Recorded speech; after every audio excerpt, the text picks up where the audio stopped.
So we end up going to the hospital, and immediately I'm just out of my body, and I'm able to see and hear phone calls and the procedure when someone is in a car accident and they have to call family members.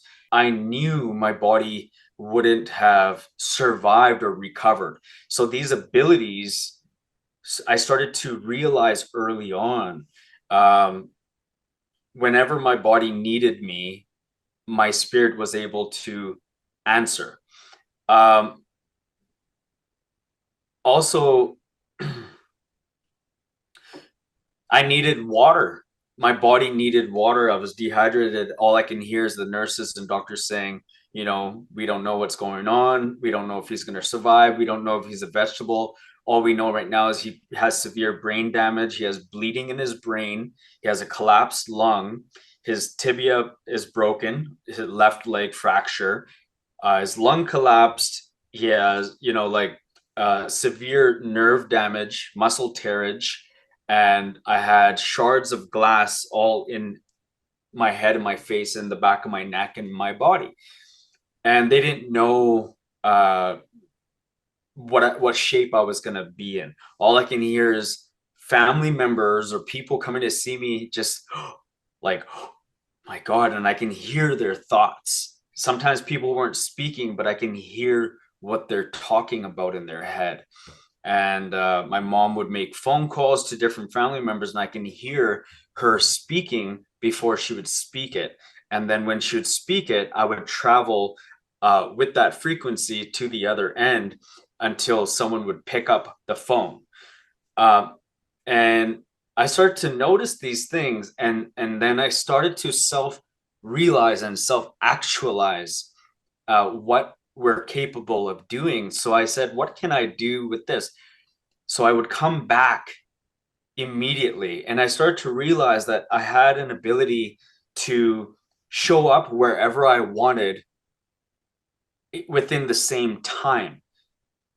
So within time and space, I could be at all places at once. I was able to be in the hallway, and then I can go and right away pick up on someone having dinner. But then at the same time, I can hear conversations. And then at the same time, I remember they saying, so 4 or 5 things happening at once. They have to take my body somewhere else. And then my spirit would go to the surgery. And then I would like see everything.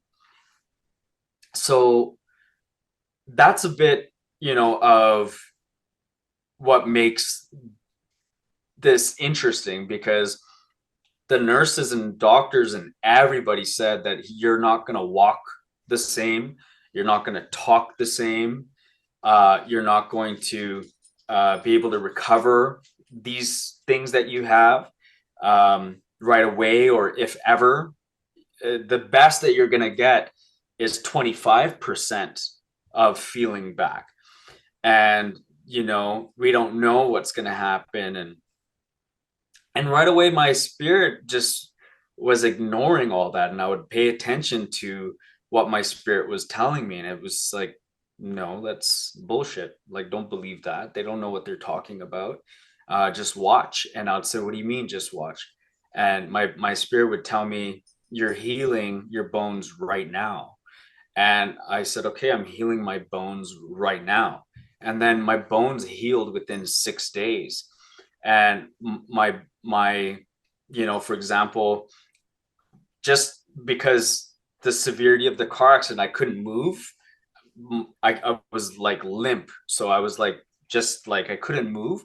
But the fact that even when I was describing that I could take off my neck brace, they could not answer these questions. There's a lot of unanswered questions.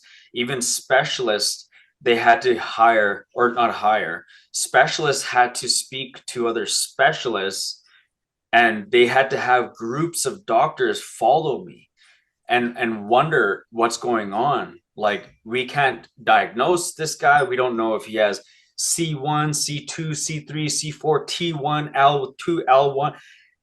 All I kept hearing is that. So in my mind, I'm like, these guys don't even know what's going on with me. So I just believed in my spirit. My spirit said, we're going to heal this, we're going to do that, we're going to walk out of here, we're going to show them, we're going to tell them, we're going to teach them. And I started becoming that way. And I would be able to see the fraudulence from afar. I would be able to hear people even walking into the rehabilitation center that I was recovering in for about a month. So coming back into my body, I realized that I had to learn how to live life again differently.